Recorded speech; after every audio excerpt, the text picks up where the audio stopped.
తెలంగాణ ఉద్యమకారులకు వెంటనే సంక్షేమ బోర్డును ఏర్పాటు చేయాలని రిటైర్డ్ జస్టిస్ చంద్రకుమార్ డిమాండ్ చేశారు. సుందరయ్య విజ్ఞాన కేంద్రం వేదికగా రౌండ్ టేబుల్ సమావేశంలో ఆయన మాట్లాడుతూ, తెలంగాణ కాంగ్రెస్ పార్టీ గత అసెంబ్లీ ఎన్నికల ముందు బీఆర్ఎస్ ప్రభుత్వం తెలంగాణ ఉద్యమకారులకు అన్యాయం చేసిందని ఆరోపిస్తూ, కాంగ్రెస్ పార్టీ అధికారంలోకి వస్తే తెలంగాణ ఉద్యమకారులకు సంక్షేమ బోర్డు ఏర్పాటు చేసి ప్రతి ఉద్యమకారుడికి 250 గజాల స్థలంతో పాటు ఆత్మగౌరవ గుర్తింపు card, health card, free bus pass service, సబ్సిడీతో కూడిన రుణాలు మంజూరు చేస్తామని ఎన్నికల మేనిఫెస్టోలో ప్రకటించారని జస్టిస్ చంద్రకుమార్ తెలిపారు.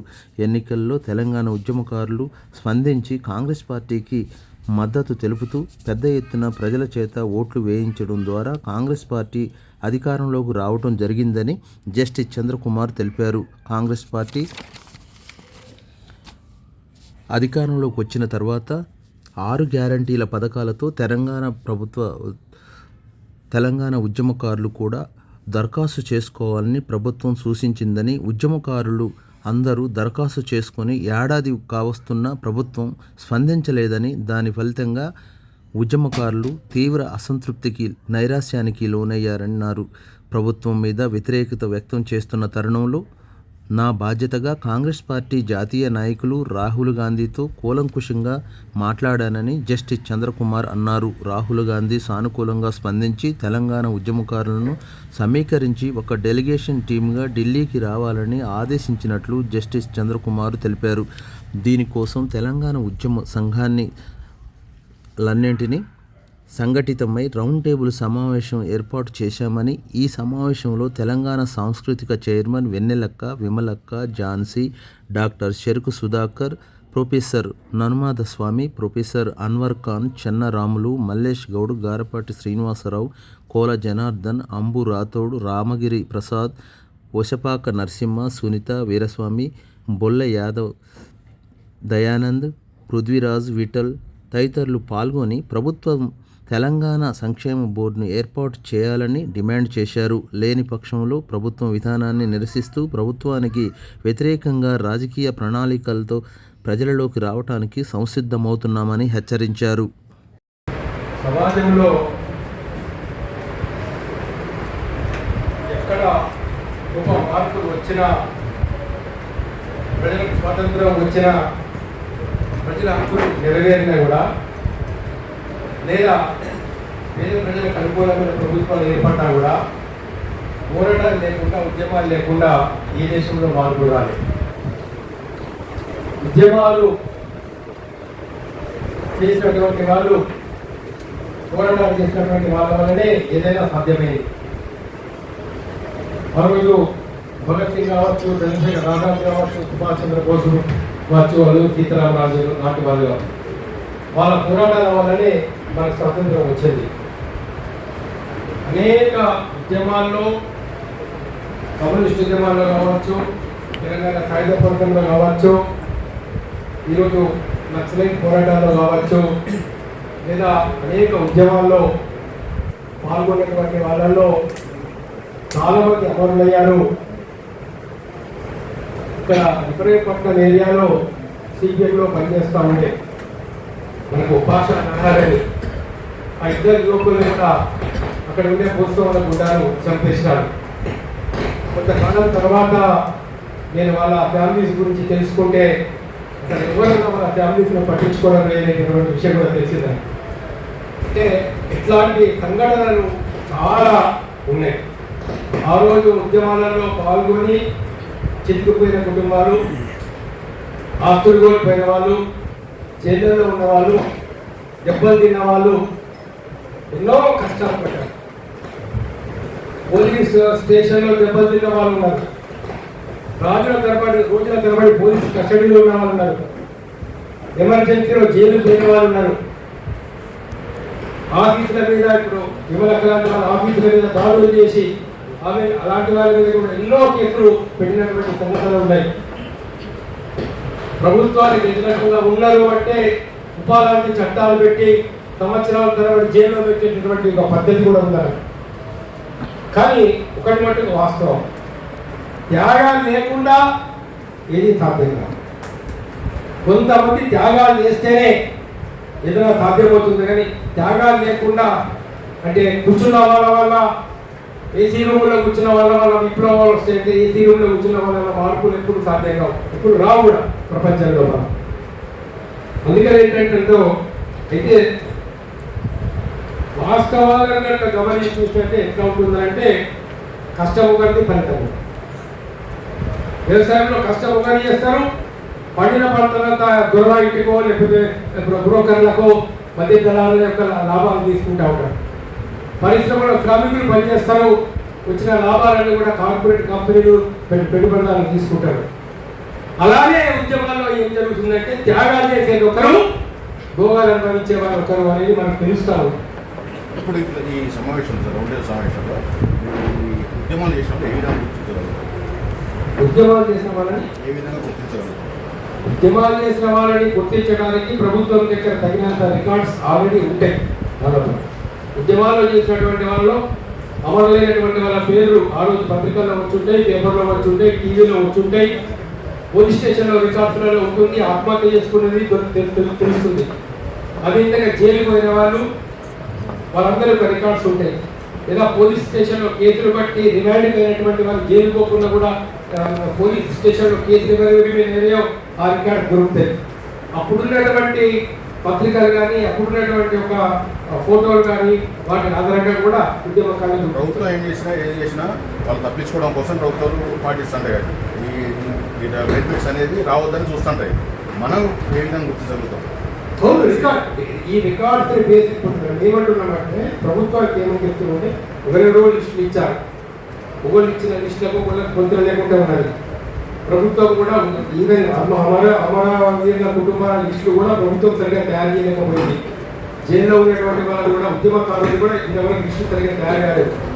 ఏమేమంటున్నామంటే ఒక కరెక్ట్ మంచి కమిషన్ ఏర్పాటు చేసి కమిషన్కు కొన్ని విధి విధానాలు నిర్ణయం చేసి వాటి ద్వారా ఉద్యమకారులు గుర్తించండి. ఒక కమిషన్ వేసి సాక్షాత్ అంటే సరిగ్గా ఉద్యమాల్లో ఎవరైతే పాల్గొన్నారో వాళ్ళని మీరు గుర్తించాలి అని చెప్పి ఉద్యమకారులకు ఏవైతే ప్రభుత్వం వాగ్దానం చేసిందో ఆ చేసినటువంటి వాగ్దానాలను వాళ్ళు నెరవేర్చాలని చెప్పి డిమాండ్ చేస్తాం. ఇది ఈవెన్ కాంగ్రెస్ మేనిఫెస్టోలో కూడా చెప్పారు, మేము తెలంగాణ ఉద్యమకారులకు ఒక్కొక్కరికి 250 గజాల స్థలం ఇస్తామని, పెన్షన్ ఇస్తామని, ఇలాంటి కొన్ని విషయాలు చెప్పచ్చు. మీరు చెప్పిన డిమాండ్లను మీరు చెప్పిన వాగ్దానాలు ఫస్ట్ మీరు నెరవేర్చండి అని చెప్పి చెప్తా ఉన్నాం. అన్నిటికంటే ముఖ్యమైనది ఏంటో ఉద్యమకారుల మీద కేసులు విత్డ్రా చేయాలి. తెలంగాణ ఉద్యమంలో కావచ్చు, దాని తర్వాత ఏంటో కేసీఆర్ పాలనలో కూడా ఏవైతే ఉద్యమాల మీద కేసులు వచ్చినాయో ఆ కేసు కూడా విత్డ్రా చేయాలని చెప్పి డిమాండ్ చేస్తాం. కేసీఆర్ పాలనలో అయిన కేసులు, అంతకుముందు తెలంగాణ ఉద్యమకాలంలో అయిన కేసులు అవి ఖచ్చితంగా విత్డ్రా చేయాలని చెప్పేసి కోరుతాం. ఆంధ్ర సంపన్న వర్గాల దోపిడీకి వ్యతిరేకంగా, వలసాధిపత్యానికి వ్యతిరేకంగా, వలస పాలనకు వ్యతిరేకంగా తెలంగాణ ఉద్యమం నడిచింది. తెలంగాణ ఉద్యమ కాలం అంతా కూడా తెలంగాణ వనరుల మీద తెలంగాణ ప్రజలకు హక్కు దక్కాలనే నినాదంతో తెలంగాణ ఉద్యమాన్ని ప్రజల్లోకి తీసుకుపోయి ఉద్యమ నిర్మాణం చేసి తెలంగాణ రాష్ట్రాన్ని సాధించుకునే వరకు, తెలంగాణ ఉద్యమ ప్రారంభం నుండి తెలంగాణ రాష్ట్రాన్ని సాధించుకునే వరకు ఈ రాష్ట్రంలో ఉన్న ప్రధానంగా బీసీలు, ఎస్సీలు, ఎస్టీలు ప్రధాన నాయకత్వంలో ఉండి ఉద్యమాన్ని నిర్మించింది. పోరాటంలో త్యాగాలు శ్రామిక వర్గాలై అధికారంలోకి వచ్చింది ఆధిపత్య దోపిడీ వర్గాలు. తెలంగాణ రాష్ట్రాన్ని సాధించుకున్న తర్వాత రెడ్లు, వెల్మలు, కమ్మ కులస్తులు అధికారంలో ఉండి తెలంగాణ సంపద మొత్తం కూడా దోపిడీ చేస్తున్నారు.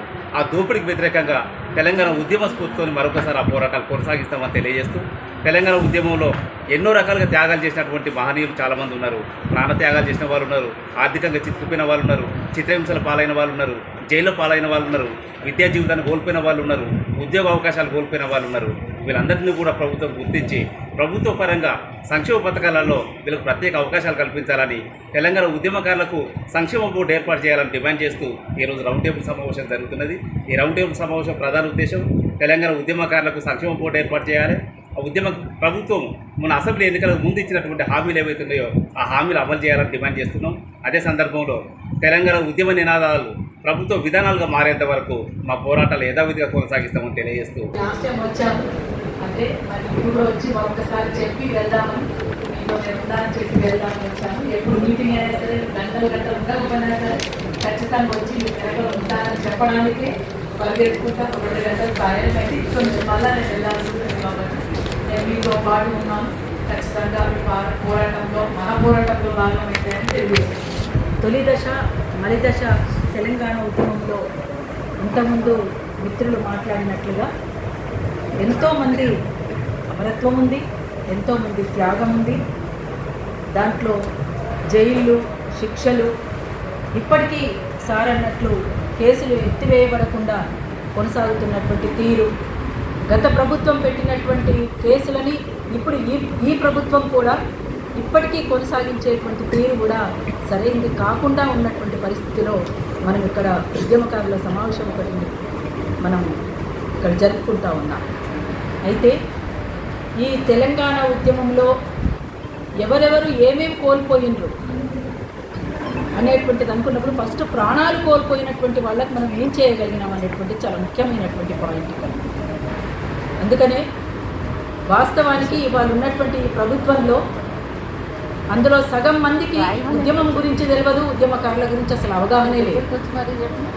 సగం మంది వ్యాపారాలు చేసుకుంటున్నటువంటి వాళ్ళు ఉన్నారు, వాళ్ళకి అసలు ఉద్యమం గురించి తెలియదు, అవగాహన లేదు. అటువంటప్పుడు ఉద్యమకారులను గౌరవించుకోవాలి, అమరుల కుటుంబాలను గౌరవించుకోవాలి. అమరుల కుటుంబాలకు అసలు మనం ఏం చేయగలుగుతాం అనేటువంటి పైన ఇప్పటికీ కూడా ఒక స్పష్టమైనటువంటి అవగాహన వాళ్ళ నుంచి రాలేదు. అదొక బాధాకరం. అందుకని ఇప్పటికైనా ఫస్ట్ అమరుల కుటుంబాలకు మనం ఏం చేయగలుగుతాం అనేటువంటి దానిపైన ఇందులో పెట్టడం అనేటువంటిది జరిగింది.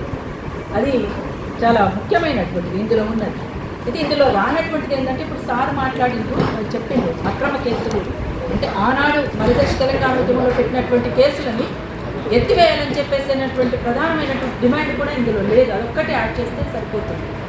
అందుకని ఇవాళ ఎవరో గౌరవిస్తే ఆ గౌరవాన్ని పొందేటువంటి పరిస్థితిలోనే కాకుండా ఇది వాస్తవంగా ఇవాళ గుర్తించబడాలి అని అనుకోవడంలో కూడా తప్పు కాదు. ఏంటంటే వాళ్ళు గుర్తిస్తేనే మనం గుర్తించబడతామనేది కాదు.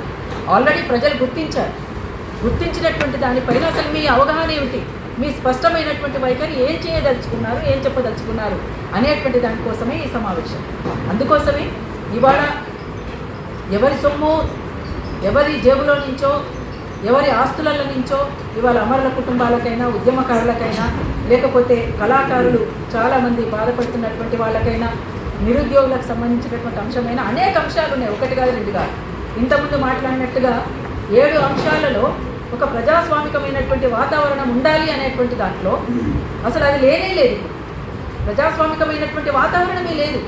ఒక శాంతి కోసం కొట్లాడుతున్నటువంటి ఈ నేల అసలు మొట్టమొదటిగా తెలంగాణ కోసం ఆకాంక్షించినటువంటి కమ్యూనిస్టులుగా విప్లవకారులుగా వాళ్ళు చెప్పిన తర్వాత అందుకున్నటువంటి ఈ తెలంగాణలో అటువంటి వాళ్ళ రక్తం పారుతున్నటువంటి సందర్భంలో మనం ఏం కోరుకున్నాం?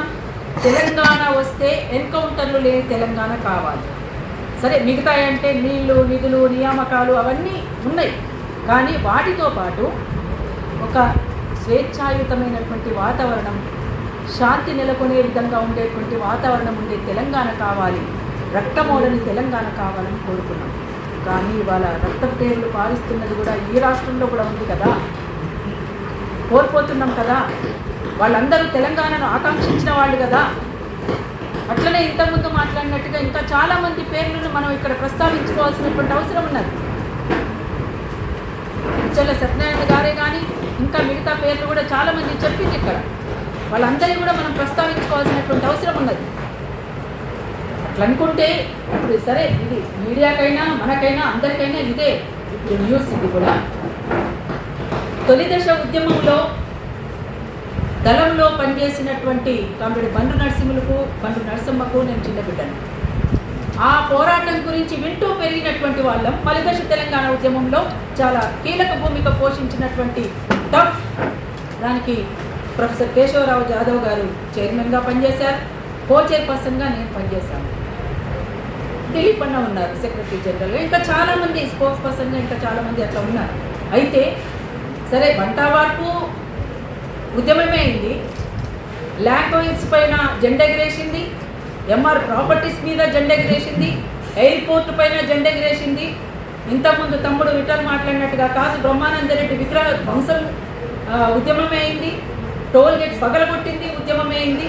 ఇవాళ ఇంత కీలక భూమిక పోషించినటువంటి మనమంతా కూడా ఇవాళ దేనికోసం ఎట్లా ఉండాలనేటువంటి దానిపైన ఒక స్పష్టమైనటువంటి వైఖరి అయితే ఉన్నది అనేటువంటిది మనకు తెలుసు. ఈ రౌండ్ టేబుల్ సమావేశం ఏం ఈ చెప్పగలరు? రౌండ్ టేబుల్ సమావేశమే చెప్తున్నది.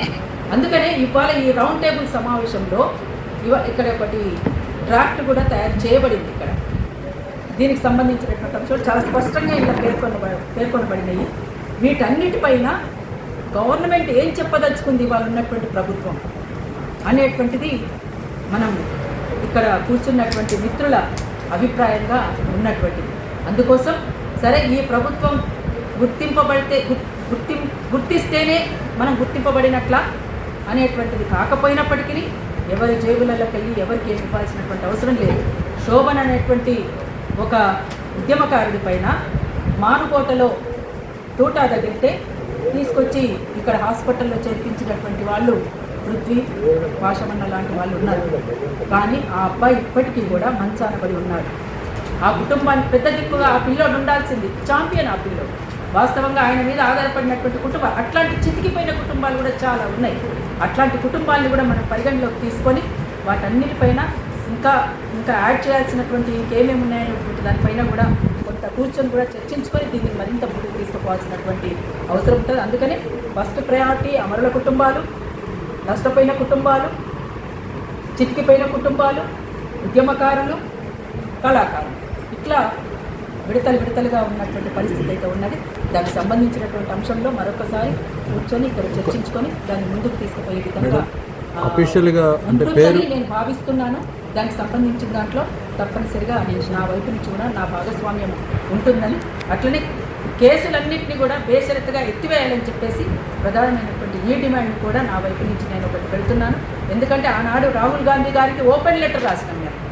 అట్లనే గతంలో ఉన్నటువంటి ప్రభుత్వానికి బాధ్యత వహిస్తున్నటువంటి ఆ ప్రభుత్వానికి రాసినాము, ఈ ప్రభుత్వానికి కూడా పెట్టినాము. ఇప్పటికీ కూడా దానిపైన ఒక స్పష్టమైనటువంటి విషయం కూడా ఏది చెప్పలేదు. తెలంగాణ ఉద్యమంలో అన్ని రకాలుగా నష్టపోయిన ఉద్యమకారులకి, అమరవీరుల కుటుంబాలకి, త్యాగం చేసిన ప్రతి ఒక్కరిని గుర్తించి గౌరవించుకోవడం అనేది మన తెలంగాణ సమాజం యొక్క ప్రాథమిక నైతిక బాధ్యత. కాబట్టి పాలకులు, ప్రభుత్వాలు అది విస్మరిస్తున్నాయి. 69 ఉద్యమంలో జరిగిన వాళ్ళకి అట్లే అన్యాయం చేసేది.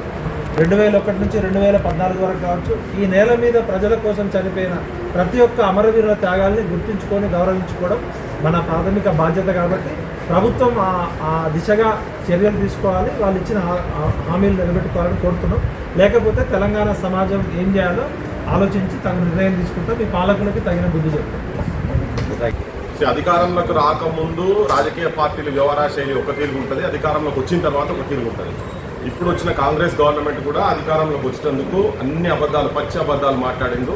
ఇప్పుడు ఎందుకంటే ఆచరణలో లేనటువంటి మాటలు అంతకుముందు మేనిఫెస్టోలో పెట్టింది ఏంటంటే 250 గజాలు ఉద్యమకారులను గౌరవిస్తాం మేము, మా ప్రభుత్వం రాగానే మేము అమరుల కుటుంబాలను 1200 మంది అని చెప్పిండ్రు. 1200 మందిని మేము ఐడెంటిఫై చేస్తాం. కేసీఆర్ అరౌండ్ 550-560 మెంబర్స్ మటుకే ఐడెంటిఫై చేసిండు. వాళ్ళని కూడా ఐడెంటిఫై చేసి మిగతా వాళ్ళందరినీ కూడా తీసి ఒక దగ్గర తీసుకొచ్చి పెట్టి వాళ్ళని ఫస్ట్ 100 రోజుల లోపట, అదొకటి ఇదొకటి 100 రోజుల లోపట మన వీళ్ళది ఉద్యమకారులకు సంబంధించినటువంటిది కూడా 250 గజాలు ప్లస్ వాళ్ళకు హెల్త్ కార్డ్స్ కావచ్చు, ఐడెంటిటీ కార్డ్స్ ఇవన్నీ ఇచ్చి ఆదుకుంటాం, గౌరవించుకుంటాం, కడుపులో పెట్టుకుంటాం మేము వాళ్ళందరినీ అని చెప్పి ఇటువంటి వాగ్దానాలు చేసి రాహుల్ గాంధీ కాడికి వెళ్ళి మొదలు పెడితే రేవంత్ రెడ్డి దాకా ఆడ గుడి కనబడితే గుడి దగ్గర, దర్గా కనబడితే దర్గా కాడ దస్తికప్పుడు దండం పెట్టుడు, చర్చ్ కాడికి పోతే చర్చిలో ప్రేయర్లు చేసుడు, ఇవే మాటలు, బోగస్ మాటలు, బక్వాస్ మాటలు చెప్పి అధికారంలోకి వచ్చారు. మా వాళ్ళందరూ నమ్మిరు, మా ఉద్యమకారులందరూ నక్సలైట్ ఉద్యమంలో చచ్చిపోయిన వాళ్ళు వాళ్ళని కూడా దగ్గర తీసి విమలకాసు ఉంటారు, దగ్గర ఉంటారు.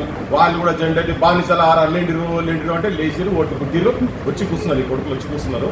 కాంగ్రెస్ వాళ్ళు ఇక్కడ నుంచి ఢిల్లీ దాకా ఇలా నిరుద్యోగుల పరిస్థితి అట్లే ఉన్నది, ఉద్యమకారుల పరిస్థితి అట్లే ఉన్నది. కనీసం ఇలా వచ్చినాక ఒక మిత్రుడు చెప్తాడు, మాకు కార్డు ఇస్తే నా బొంద మీద పెట్టుకుంటాం, ఆయన చచ్చిపోయేటప్పుడు బొంద మీద పెట్టుకుంటాం, లేకపోతే కాల పెడేటప్పుడు బొంద మీద పెట్టుకొని కాలువని కాలుస్తారు. అది ఒకటి సార్లు మాట్లాడు, ఒక గది కూడా ఇయ్యే చేతనైతే లేదు వీళ్ళకి. ఎందుకంటే వాళ్ళకి ఉద్యమాలతో సంబంధం లేనటువంటి వ్యక్తులు, ఉద్యమకారుల మీద తుపాకులు పట్టుకున్నటువంటి వ్యక్తులు ముఖ్యమంత్రులు అయిన కాబట్టి సెంట్రల్ సంబంధించినటువంటి కాంగ్రెస్ హైకమాండ్ ఇంట్రెస్ట్ ఉన్నా కానీ వీళ్ళు మీటింగ్లు పెట్టొద్దు, ఉద్యమకారులతో మీటింగ్లు పెట్టొద్దు, తర్వాత చచ్చిపోయినట్టు వాళ్ళతో కూడా మీటింగ్లు పెట్టొద్దని చాలా క్లియర్ స్టాండింగ్ ఉన్నటువంటి ప్రభుత్వాల వారిది ఉన్నది. కాబట్టి పోరాటాలే శరణ్యం, ప్రజలను చైతన్యవంతులను చేసి ఓటు చైతన్యం చేసిన శరణ్యం. కానీ నాకైతే వ్యక్తిగతంగా ఈ ప్రభుత్వం ఏదో ఇస్తుందని చెప్పని నేనైతే అనుకుంటున్నాను. వాళ్ళు 1000 కోట్లు కాంట్రాక్ట్లు కబ్జాలు వాళ్ళవి నడుస్తూనే ఉన్నాయి.